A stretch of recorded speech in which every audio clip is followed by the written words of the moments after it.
My name is Sloane Hartwell, and I am 28 years old. Last Thanksgiving changed everything I thought I knew about family loyalty.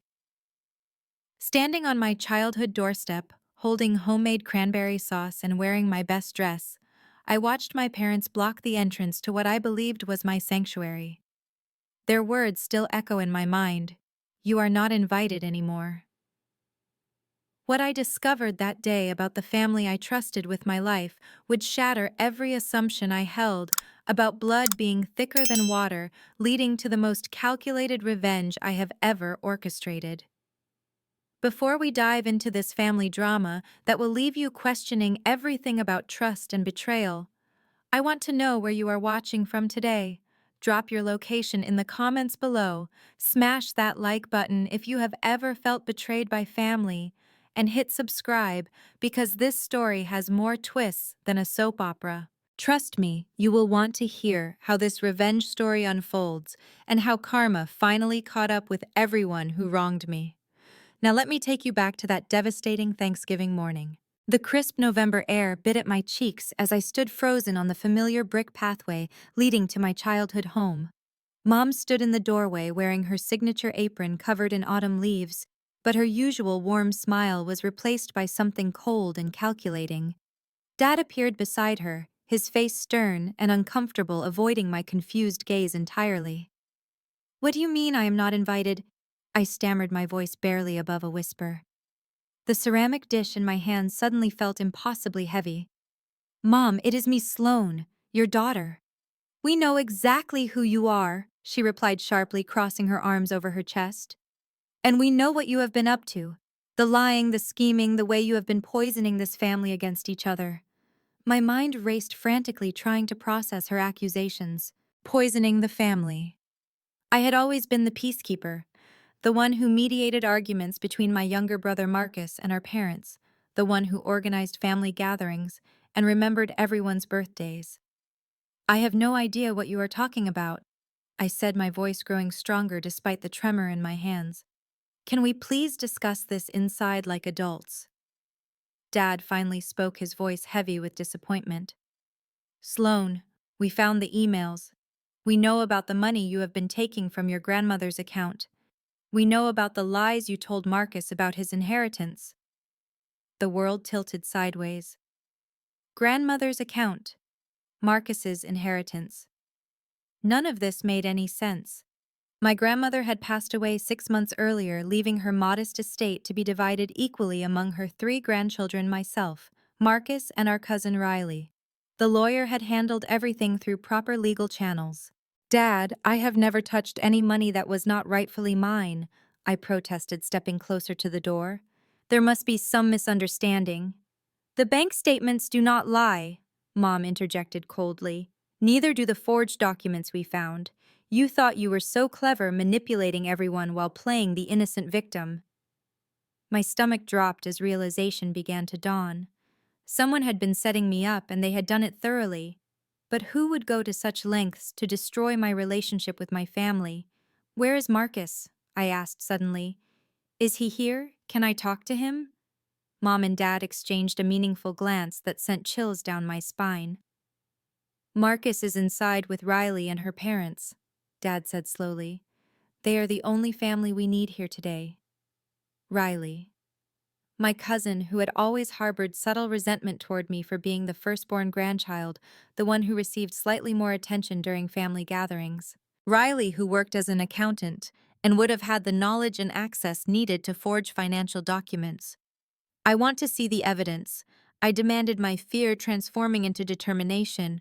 "Show me these bank statements and emails you claim I sent." "We do not owe you anything," Mom snapped. "You made your choices, and now you have to live with the consequences. Find somewhere else to spend your holiday." As they began to close the door, I heard familiar laughter echoing from the dining room. My brother's voice mixed with Riley's, both of them sounding completely at ease, while I stood abandoned on the doorstep like a stranger. The door clicked shut with finality, leaving me alone on the porch, where I had taken countless family photos over the years. The irony was not lost on me that the same steps where I had posed for graduation pictures and holiday memories were now the site of my complete exile from the family I loved. Walking back to my car in a daze, I pulled out my phone and immediately called my bank. After navigating through automated menus, I reached a representative who confirmed my worst fears. Someone had indeed been accessing accounts associated with my grandmother's estate, but not my accounts. The transactions showed systematic withdrawals that had been cleverly disguised as legitimate estate expenses. My next call was to the estate lawyer, Mr. Peterson, who had handled my grandmother's will. His secretary informed me that he was out of town for the holiday, but would return the following Monday. However, she did mention that several family members had been calling with questions about account access and documentation over the past few weeks. Sitting in my car outside my childhood home, watching the warm glow emanate from windows where my family was celebrating without me, I felt something shift inside my chest. The hurt and confusion were rapidly being replaced by cold, analytical fury. Someone had orchestrated this elaborate scheme to frame me for financial crimes I had never committed, and they had succeeded in convincing my parents to cut me off completely. But they had made one crucial mistake. They assumed I would crumble under the pressure and disappear quietly. They did not know that being falsely accused would awaken a side of me that I had never known existed. They wanted to play games with my reputation and my family relationships. Fine. I would play their game, but I would play it better. I started my car and drove home to my small apartment, my mind already working through the possibilities. If Riley was behind this scheme, she would have left traces. Financial crimes always left paper trails, and I was going to find every single piece of evidence. But more importantly, I was going to find out exactly how deep this conspiracy went and who else was involved. The old Sloane would have spent the evening crying into a pint of ice cream while frantically calling family members to plead my case. The new Sloane had a different plan. I was going to methodically dismantle whatever web of lies had been spun around me, and when I was finished, everyone responsible would face consequences that matched the magnitude of their betrayal. As I unlocked my apartment door, I realized that this Thanksgiving had given me something unexpected. It had given me absolute clarity about who my real enemies were, and it had freed me from any obligation to protect people who were willing to believe the worst about me without even giving me a chance to defend myself. The war they had started was about to become very real, and they had no idea what they had unleashed. The weekend following Thanksgiving passed in a blur of methodical research and careful planning. My small apartment had transformed into a makeshift investigation headquarters, with documents spread across every available surface, and my laptop running continuously as I traced digital footprints that would lead me to the truth. Monday morning brought my first breakthrough. Mr. Peterson returned my call within an hour of his office opening, and his confused tone immediately confirmed my suspicions. "Miss Hartwell, I am quite puzzled by your inquiry," he said. "The estate accounts have been completely untouched since the initial distribution 6 months ago. Every beneficiary received their designated portion according to your grandmother's will, and the accounts were closed within 30 days as required by law. But my family believes I have been stealing from those accounts," I explained, keeping my voice steady despite the rage building inside me. "They have bank statements showing unauthorized transactions." A long pause followed before Mr. Peterson spoke again. "Miss Hartwell, that would be impossible using the legitimate estate accounts. However, I should mention that your cousin Riley contacted me several weeks ago asking for copies of all estate documentation. She claimed she needed them for tax purposes related to her inheritance." The pieces clicked into place with crystalline clarity. Riley had used the legitimate estate documents to create fraudulent accounts that mimicked the real ones. With her accounting background, she would have known exactly how to make fake transactions appear authentic to anyone who was not intimately familiar with banking procedures. My next call was to my grandmother's former bank, where I had maintained a small savings account since childhood. The manager, Mrs. Chen, had known my family for decades and agreed to meet with me that afternoon. When I arrived, she immediately expressed concern about the situation. "Your grandmother was very specific about her wishes," Mrs. Chen explained as she reviewed the legitimate account records. "She wanted everything to be transparent and equal among her grandchildren. She even included a clause requiring all beneficiaries to sign acknowledgement forms confirming they received their proper shares. Did everyone sign these forms? I asked, though I suspected I already knew the answer. Mrs. Chen pulled out a file and frowned. That is strange. We have signatures from you and Marcus, but Riley never returned her acknowledgement form. My assistant noted that she called multiple times asking for additional copies of account statements and transaction records. Armed with this information, I spent the evening crafting a careful plan. Direct confrontation would only put Riley on the defensive and potentially alert her to destroy evidence. Instead, I decided to gather irrefutable proof while simultaneously creating opportunities for her to incriminate herself further. Tuesday brought another revelation when I contacted Marcus directly. Despite the awkwardness of calling my brother, who had apparently participated in my exile, I needed to understand exactly what lies he had been told. Sloane, Marcus sounded genuinely surprised to hear from me. I did not expect you to call after everything that happened. Marcus, I need you to tell me exactly what you believe I did wrong, I said carefully, because I think we have both been manipulated. There was hesitation in his voice as he recounted the story Riley had apparently shared with our parents. According to her version, I had been systematically draining grandmother's accounts while hiding the theft from the rest of the family. She had supposedly discovered the discrepancy while helping our parents organize their own financial documents. She showed us printouts of bank statements with your name on transactions, Marcus explained. Mom and Dad were devastated. They felt like you had betrayed grandmother's memory. Marcus, have you actually seen the original bank statements or just printouts that Riley provided? I asked. The pause that followed told me everything I needed to know. She said the originals were too sensitive to leave lying around, he admitted slowly. But why would she lie about something like this? Instead of answering directly, I asked him to meet me for coffee the following day. If I was going to expose Riley's scheme, I needed Marcus as an ally, not an adversary. The key was presenting him with evidence in a way that would make him reach the correct conclusions himself. Wednesday's coffee meeting marked the beginning of my counterattack. I arrived early at our usual spot, a small cafe near Marcus's office, and arranged the legitimate estate documents in a neat folder. When Marcus arrived, he looked uncomfortable and defensive, clearly expecting another emotional confrontation. I am not here to plead my innocence, I began calmly. I am here to show you facts that speak for themselves. Over the next hour, I walked him through the legitimate estate closure documents, the bank's confirmation that no unauthorized transactions had occurred, and the timeline of Riley's request for documentation. I watched his expression shift from skepticism to confusion to growing anger as the truth became undeniable. She played all of us, Marcus said, finally his voice tight with controlled fury.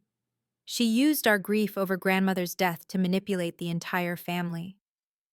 The question now is what we do about it, I replied. She has successfully isolated me from our parents and positioned herself as the trustworthy family member. Any direct accusation from me will sound like desperate deflection. Marcus leaned forward, his business mind already working through the implications. We need to catch her in the act or get her to confess voluntarily. Do you think she is still actively manipulating the situation? I think she is probably feeling very confident right now, I said, confident enough to make mistakes. We spent another hour developing a strategy that would give Riley enough rope to hang herself. Marcus would return home and subtly probe for more details about the alleged financial crimes, while I would begin documenting every interaction and gathering additional evidence from official sources. As we prepared to leave, Marcus grabbed my arm. Sloane, I am sorry I doubted you.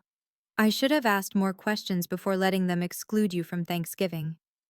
We were all grieving and vulnerable, I replied. That is exactly what she counted on. Walking back to my car, I felt a sense of purpose that had been missing since my grandmother's death.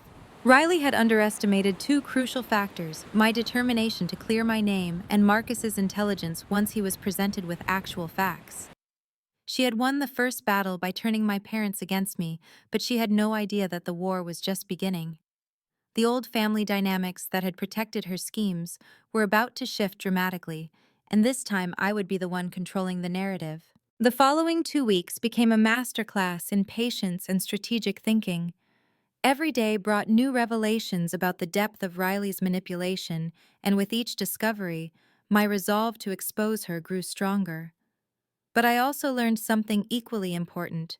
Revenge served cold is far more satisfying than emotional retaliation.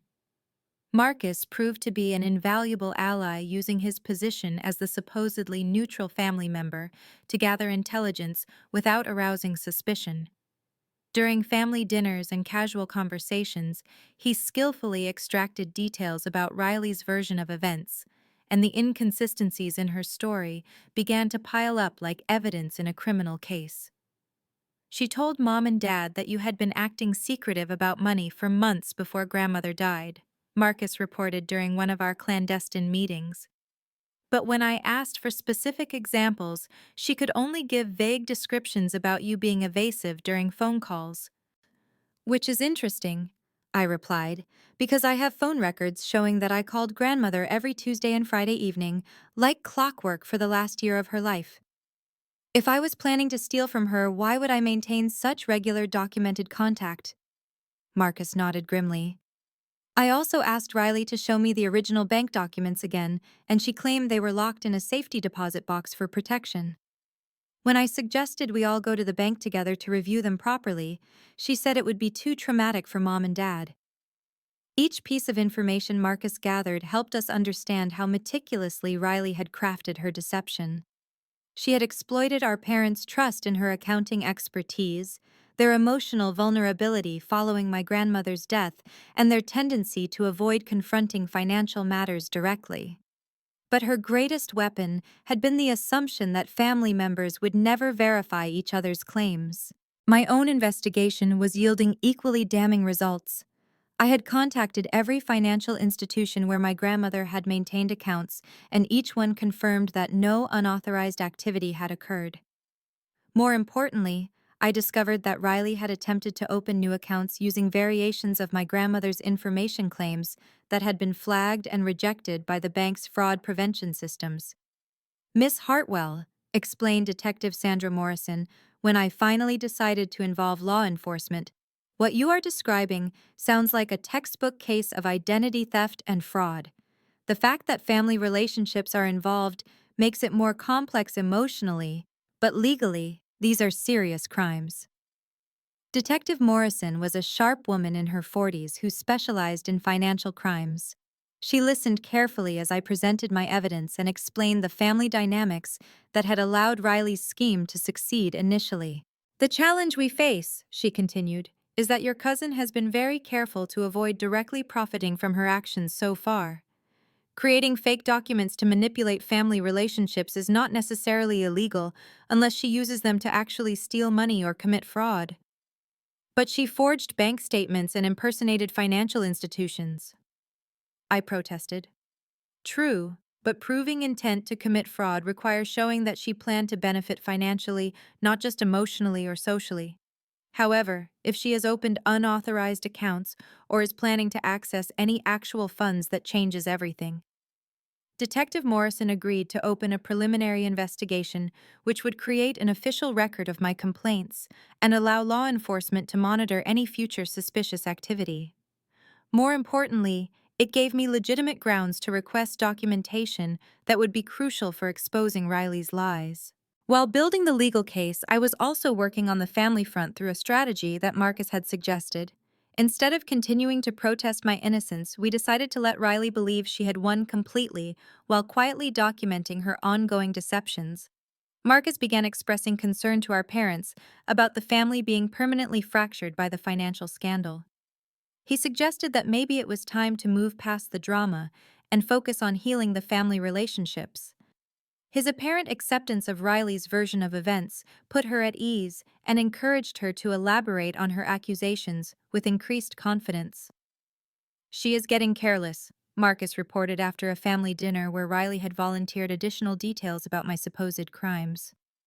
Last night she claimed you had stolen specific amounts on specific dates, but when I checked those dates against my calendar, they were days when you were visiting me in another state. I have photos and receipts proving you could not have been anywhere near grandmother's bank. This was exactly the kind of verifiable contradiction we needed. Riley's overconfidence was leading her to create lies that could be factually disproven rather than sticking to vague accusations that were difficult to verify. But our most significant breakthrough came from an unexpected source. My grandmother's neighbor, Mrs. Rodriguez, contacted me 3 weeks after Thanksgiving to express her confusion about the family situation. Mija, I keep thinking about what your cousin told me last month, she said during our phone conversation. She said you had been pressuring your grandmother to change her will before she died. But that does not make sense because your grandmother showed me the will herself and said she was proud that all her grandchildren would be treated equally. Mrs. Rodriguez had been my grandmother's closest friend and confidant. If anyone would know about family pressure or will changes, it would be her.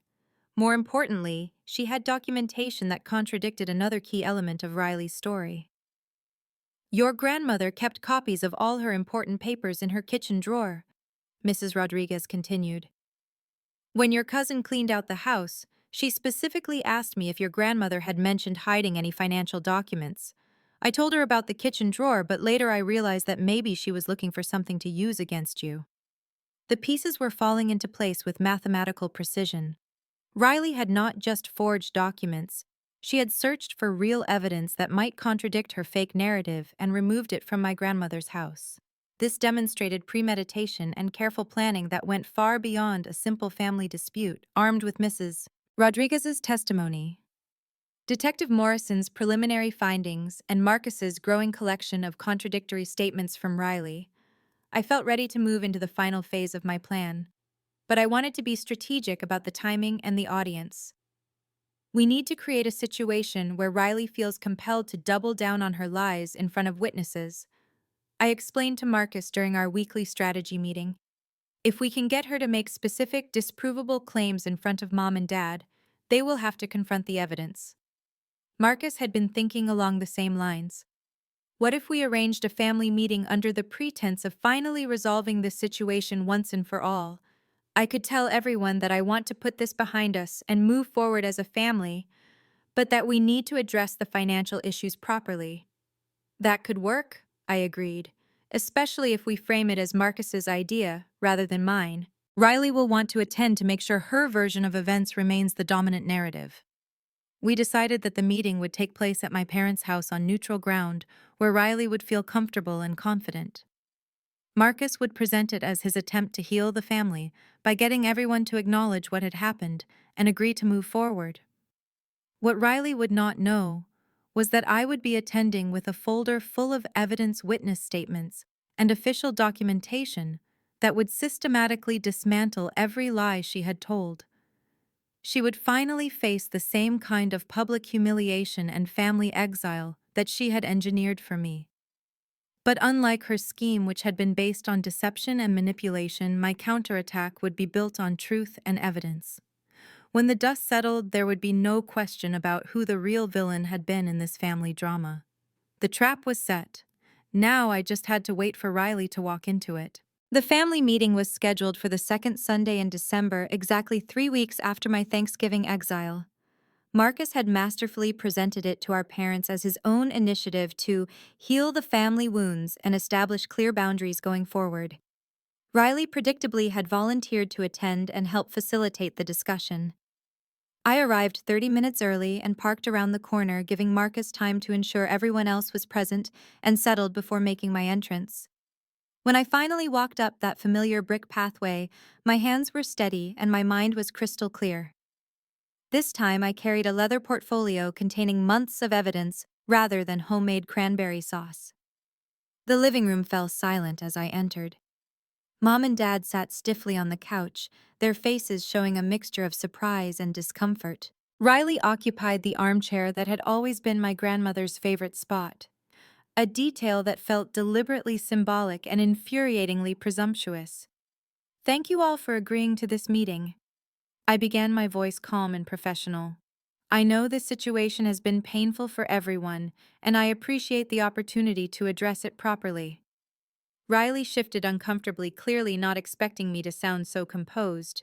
She had probably anticipated tears, desperate pleas, or angry accusations that would make me appear unstable and vindictive. Marcus explained that you wanted to apologize and accept responsibility, she said, carefully testing the waters. I think that would be healthy for everyone. Actually, I am here to present evidence, I replied, opening my portfolio. Evidence that will explain exactly how this family was manipulated and by whom. The temperature in the room seemed to drop several degrees. Dad leaned forward with a frown while Mom's eyes darted between Riley and me with growing uncertainty. I began with the official estate documents from Mr. Peterson, spreading them across the coffee table with practiced precision. These are the legitimate bank statements from grandmother's estate accounts. As you can see, every transaction is accounted for, and all accounts were closed properly within 30 days of the inheritance distribution. Riley attempted to interrupt, but I continued smoothly. I also have confirmation letters from every financial institution involved, stating that no unauthorized access occurred at any time. Those documents prove nothing, Riley said, her voice becoming strained. You could have hidden transactions through other accounts.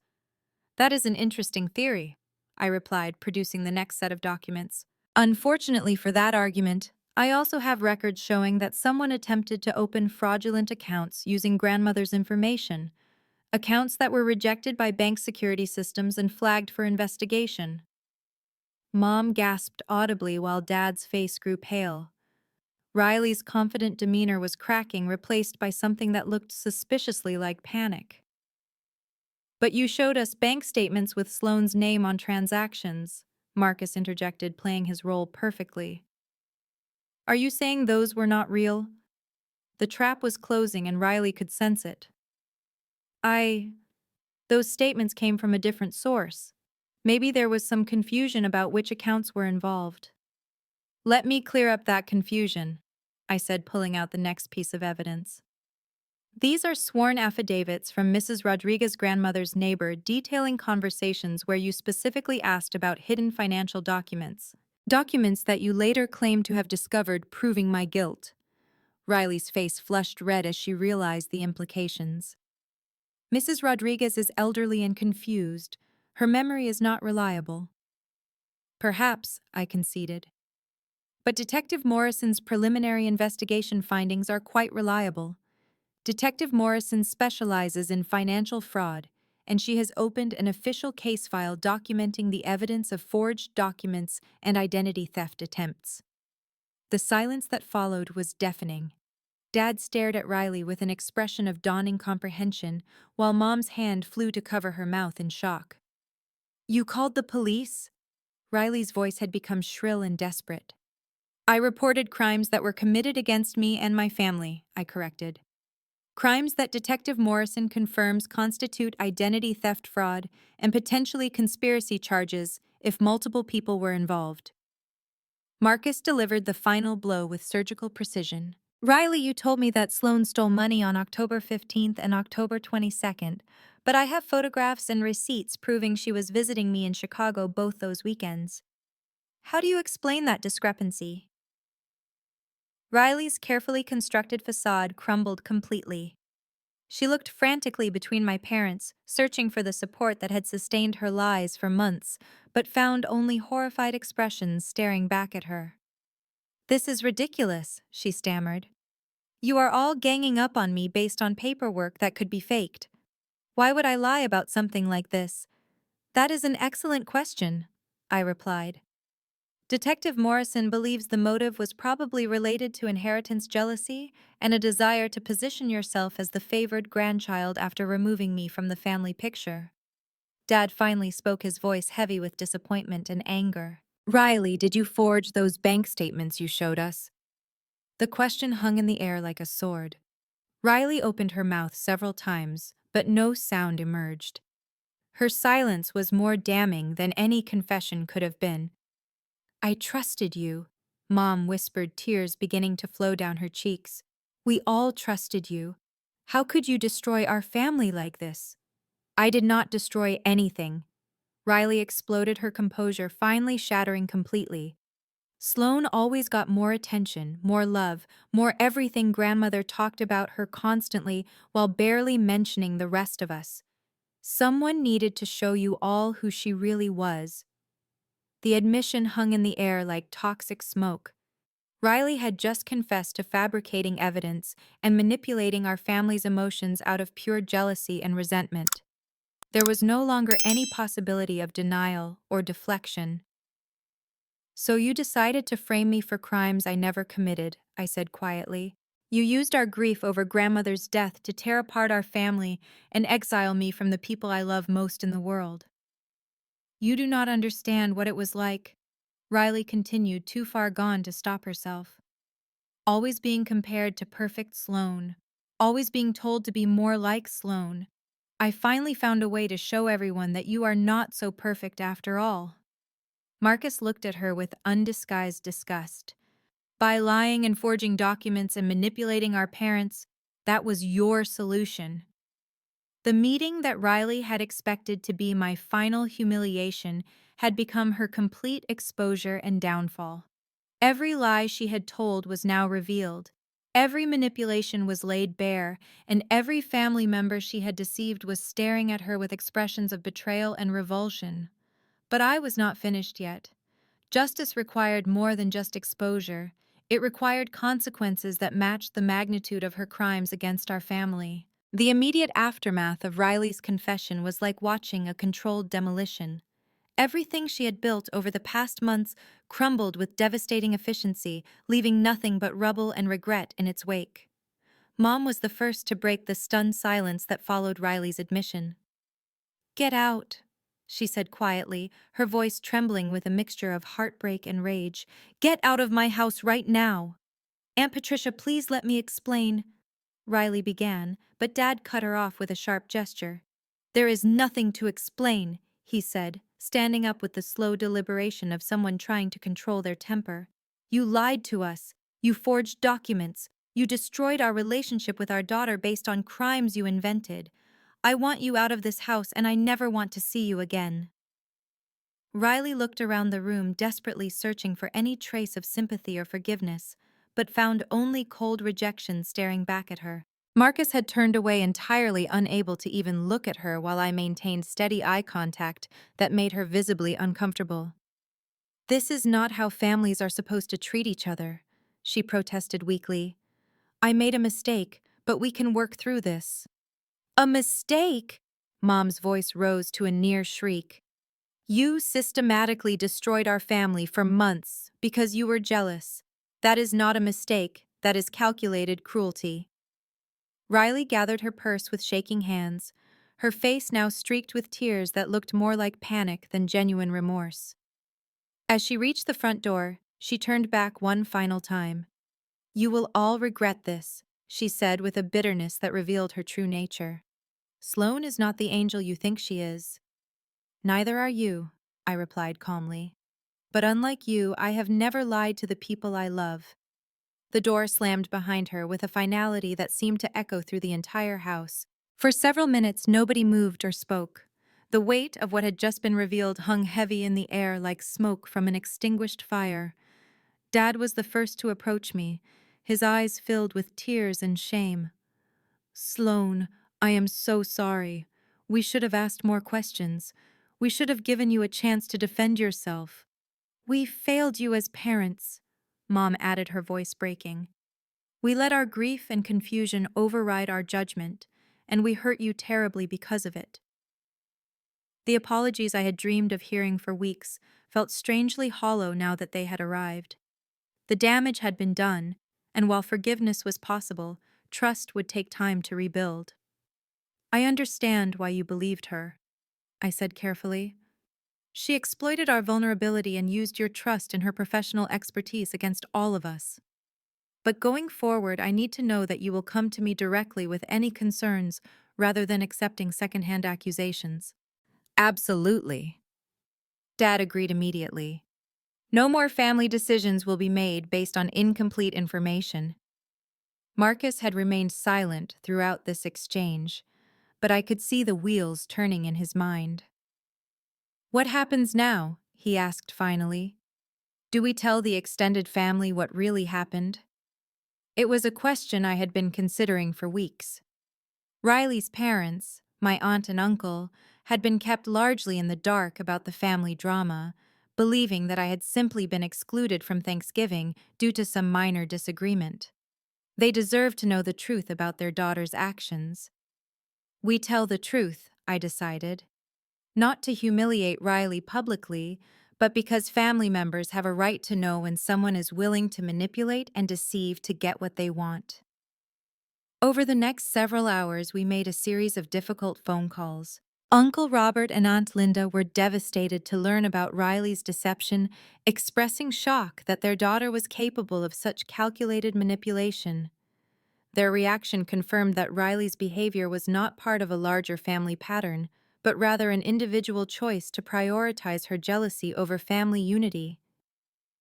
"We raised her better than this," Aunt Linda said through tears during our conversation.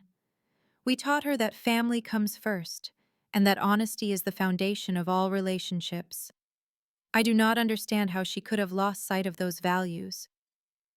"She will face consequences for her actions," Uncle Robert added grimly. "We will not tolerate this kind of behavior, family or not." The conversation with my grandmother's friends and neighbors was equally difficult but necessary. Mrs. Rodriguez in particular felt guilty about providing Riley with information that had been used to manipulate the family. "I never imagined she would use what I told her to hurt you," Mrs. Rodriguez said when I called to update her on the situation. "Your grandmother loved all her grandchildren, but she often said you reminded her most of herself when she was young." That evening, as I sat in my childhood bedroom for the first time in months, I reflected on the strange journey that had brought me to this point. 3 weeks earlier, I had been the family outcast, falsely accused, and completely isolated from the people I loved most. Now Riley was the one facing exile, and my relationships with my parents and Marcus were potentially stronger than ever. But the victory felt bittersweet. A family had been fractured, relationships had been permanently damaged, and trust had been broken in ways that might never fully heal. Riley's jealousy and resentment had poisoned something precious that had taken decades to build. Detective Morrison called the following morning to inform me that Riley had contacted the police station requesting to speak with her about the case. "She claims she wants to cooperate fully and provide a statement," Detective Morrison explained. "I suspect she realizes the evidence against her is overwhelming and wants to minimize the legal consequences." "What kind of consequences are we looking at?" I asked. "That depends on her level of cooperation and whether any actual financial losses occurred. Document forgery and attempted fraud are serious charges, but first-time offenders who make full restitution often receive probation rather than jail time." I found myself hoping that Riley would indeed cooperate and take responsibility for her actions, not because I wanted to protect her from consequences, but because accountability was the first step toward any possibility of eventual redemption. The old Sloane might have been satisfied with simply clearing her name and resuming her place in the family, but the experience had taught me that true justice requires more than just winning. It requires ensuring that harmful behavior has real consequences that prevent it from happening again. Riley's reign of manipulation was over, but the work of rebuilding trust and healing relationships was just beginning. 6 months later, as I write this story, the dust has finally settled from what I now refer to as the Thanksgiving conspiracy. The aftermath has taught me profound lessons about family forgiveness and the difference between blood relations and chosen family bonds. Riley ultimately pled guilty to charges of document forgery and attempted fraud, receiving 2 years of probation and mandatory restitution payments to cover the legal fees and emotional distress her actions caused. More importantly, she was required to attend counseling to address the jealousy and resentment issues that had driven her destructive behavior. The legal resolution provided closure, but the emotional healing proved far more complex. My parents struggled with guilt over their willingness to believe accusations without proper investigation, while I worked through feelings of betrayal that extended beyond Riley's lies to include the family members who had so readily abandoned me. Trust is like a mirror, my therapist observed during one of our sessions. Once it is broken, you can put the pieces back together, but you will always see the cracks. Those cracks became visible in unexpected ways. Family gatherings felt different now, with an underlying tension that had not existed before. Conversations that once flowed naturally became careful and measured as everyone remained hyper-aware of the potential for misunderstandings. But something beautiful emerged from the wreckage as well.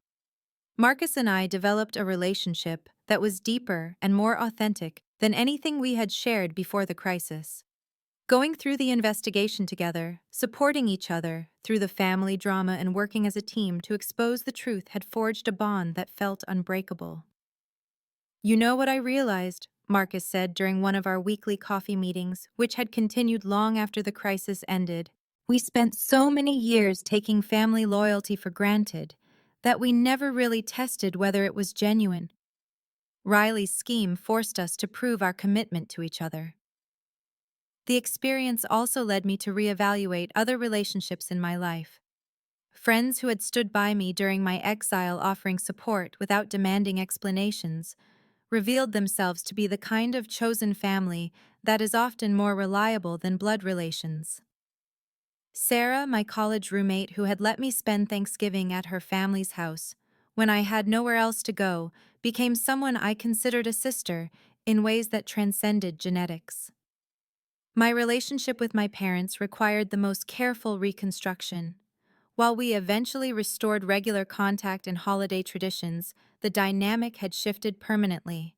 I no longer automatically deferred to their judgment or assumed they would always prioritize my well-being over family politics. We learned that we needed to earn your trust back, rather than expecting you to simply forgive and forget. Mom admitted during a particularly honest conversation 6 months after the revelation. That has actually made our relationship healthier because we communicate more directly now. Dad agreed, adding, "Before this happened, we assumed that loving someone meant automatically believing in them. Now we understand that real love requires asking difficult questions and seeking truth even when it is uncomfortable." The extended family consequences proved equally illuminating. Some relatives rallied around Riley, choosing to believe that her actions had been motivated by legitimate concerns rather than jealousy and manipulation.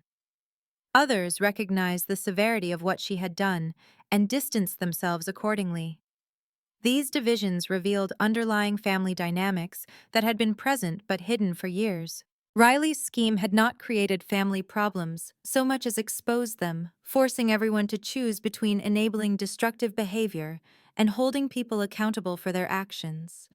Uncle Robert and Aunt Linda faced the most difficult position, torn between their love for their daughter and their horror at her choices. They ultimately chose accountability, insisting that Riley complete her counseling requirements and make meaningful amends before any family reconciliation could be considered. "We love Riley, but we cannot support what she did," Uncle Robert explained during a family barbecue last summer. "Sometimes loving someone means letting them face the consequences of their actions rather than protecting them from reality." Perhaps the most unexpected outcome was the discovery of my own strength and resilience. Before the crisis, I had defined myself largely through my relationships with others, particularly family members. Being forced to stand alone and fight for my reputation had revealed capabilities I never knew I possessed. You handled that entire situation with a level of strategic thinking and emotional control that impressed everyone involved, Detective Morrison told me when we spoke at the case's conclusion. "Have you ever considered a career in law enforcement or legal advocacy?" The suggestion planted a seed that eventually bloomed into a career change. I enrolled in paralegal training courses and began working for a law firm that specializes in family disputes and financial fraud cases. Helping other people navigate similar betrayals and manipulations has given my experience meaning beyond personal vindication. The work has also introduced me to countless stories of family dysfunction, manipulation, and eventual healing. Each case reinforces the lesson that blood relationships guarantee nothing about loyalty, honesty, or love. Character is revealed through actions under pressure, not through genetic connections. As I finish writing this account, I am preparing for this year's Thanksgiving celebration. The guest list looks different than it did 2 years ago, reflecting new priorities about who deserves a seat at my table. Riley will not be invited not out of spite, but because trust once broken completely requires years of consistent behavior to rebuild. Instead, my chosen family will gather around that table. Marcus and his girlfriend, Sarah and her husband, Mrs. Rodriguez, who has become like a second grandmother to me, my parents who have earned their way back into my inner circle through consistent actions rather than mere apologies. The cranberry sauce will still be homemade, but this time it will be shared with people who have proven themselves worthy of that gesture of love and care. What have you learned from family betrayals in your own life? Have you ever had to choose between blood loyalty and personal integrity? I would love to hear your stories in the comments below, because these experiences remind us that we are not alone in navigating complex family dynamics. If this story resonated with you, please hit that like button to help other people find it.